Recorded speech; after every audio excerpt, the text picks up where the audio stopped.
नमस्कार. आज आपण उपमा बनवणार आहोत. त्याच्यासाठी मी इथे रवा घेतलेला आहे, टोमॅटो घेतलाय, कढीपत्ता घेतलाय, मिरची घेतली आहे, साखर घेतली आहे, गाजर घेतलेला आहे, थोडेसे मनुके घेतलेत, शेंगदाणे घेतलेत, कांदा घेतलाय, तेल घेतलाय, मीठ घेतलंय.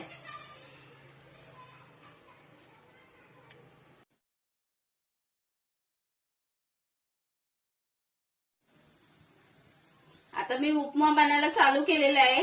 मी ती कढई तापत ठेवलेली आहे, त्याच्यात तेल घातलंय.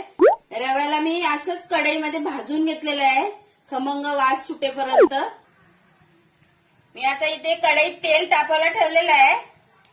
मी त्याला राई जिरं फोडणी देते. मगाशी मी राई जिरं सांगायला विसरली. फोडणीला आपल्याला राई जिरं लागणार आहे.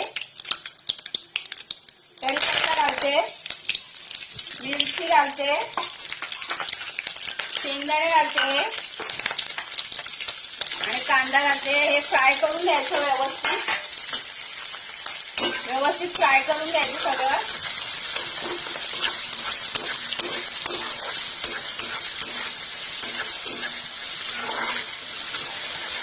दोन मिनिटावर फ्राय करून घेते मी. आता कांदा मी भाजून घेतलेला आहे. आता त्याच्यामध्ये मी गाजर आणि टोमॅटो घालते. ते पण 2 मिनिटं फ्राय करून घ्यायचं व्यवस्थित. आपल्याला ते जास्त फ्राय नाही करायचंय, थोडंसं तेलामध्ये मऊ होईपर्यंत.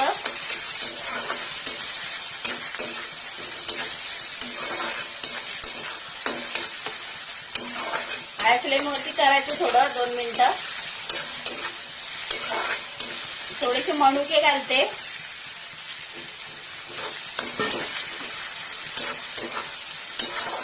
आणि आपल्याला हा रवा पण आता याच्यामध्ये फ्राय करून घ्यायचा आहे. भाजून घेतलाय मी रवा.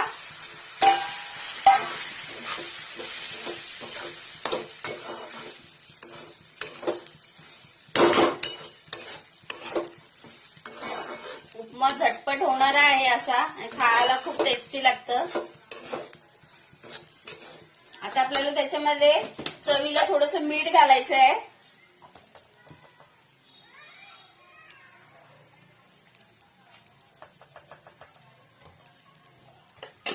आणि थोडीशी साखर घालायची आहे.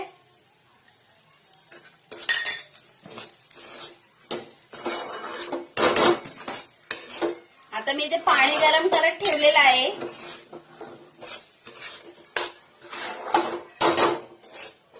आता आपल्याला याच्यामध्ये गरम पाणी घालायचं आहे. थंड पाणी नाही घालायचं. थंड पाणी घातलं की आता गुठल्या होणार त्याच्या सगळ्या.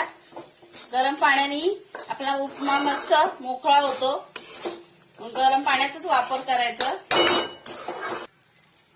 बघा आता मी गरम पाणी घालते त्याच्यामध्ये.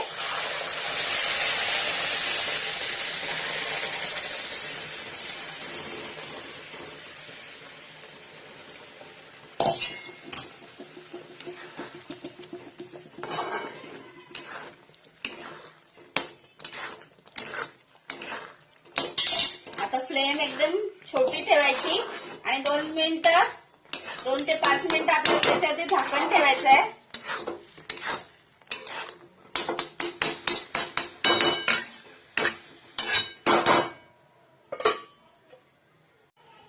आता मी झाकण काढते. आपला उपमा कसं फुललाय व्यवस्थित.